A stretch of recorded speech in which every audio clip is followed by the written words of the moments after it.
Ресми деректерге сүйенсек, Қазақстанда 103 мыңнан астам адам қуғын-сүргінге ұшырап, 25 мыңнан астамы атылған. Ал 1932-33 жылдары ең кемі 1,5 миллион қазақ аштықтан ажал құшыпты.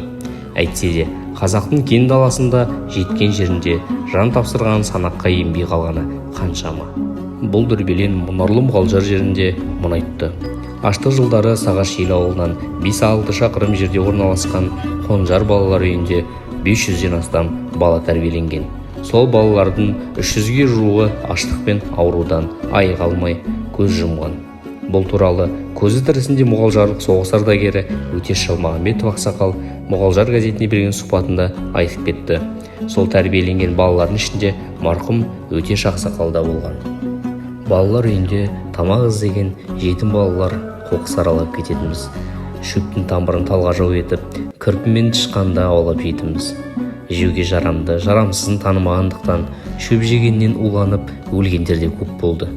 Ауырып домалып жатқандардың сырқатын жеңілдетер дәрі-дәрмектер жоқ. Сүзек, безгек, қышыма ауруымен ауырғандар көп болды. Аурумен, аштықпен алысқандар таң атқанша аласұрып шығатын, кейбірі түннен аман қалмайтын. Оның үстіне жататын жеріміз де салқын. Жамбасымыздан сыз өтіп, сабан шөпті жастанатынбыз. Сол жерде 250-ге 300-ге жуық жетім бір үзім нанға зар болып, аурудан айыға алмай көз жұмды, деп еске алды кейін Өтеш ақсақал.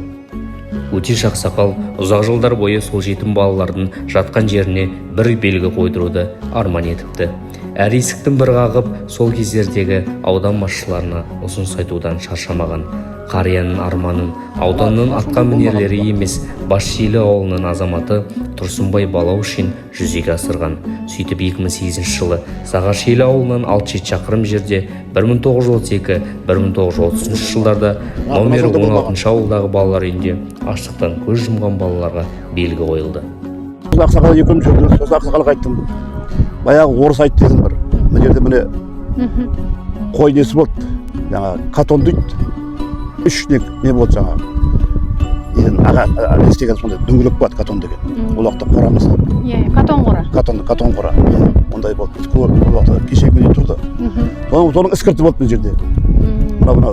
Соны бір круговой қазады. Сонда Грачевский деген орыс соны қазушы. Сол айтады, мынаны қазған сайын сүйек шығады. Детский дейді. Балаңыз алып көміп қояды. Не болған шо дейді. Білмейміз. Оны тасып біз бірінші қойдық. Жаңағыдай. Сосын барып топырақты үйгізіп, көтерді шығарып тапатып былай астын. Жаңағыдай тапатып.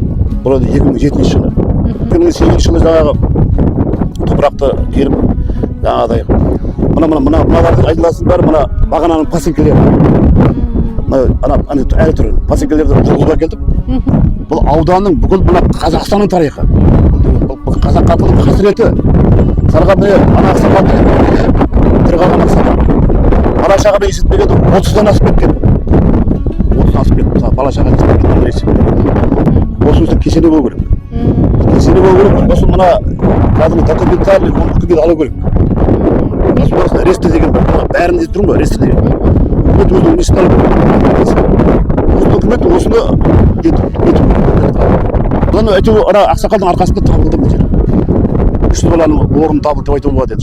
Тұрсынбай Балаушин бұл жерді мемлекеттің қорғауына беру үшін жауапты мекемелерге талай барған. Бірақ алдынан есіктер жабылып, бұл оқиғаның куәсі болатын дәлел құжаттар сұралады екен.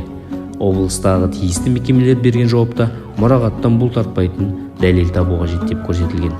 Аштық пен аурудан көз жұмған балалардың басына кесене көтерілсе деп жүрген жан тарихшылар мен археологтар келіп, осы жерде зерттеу жұмыстарын жүргізсе, дәлелді деректер табыларына кәміл сенеді. Ол енді уақыт еншісінде.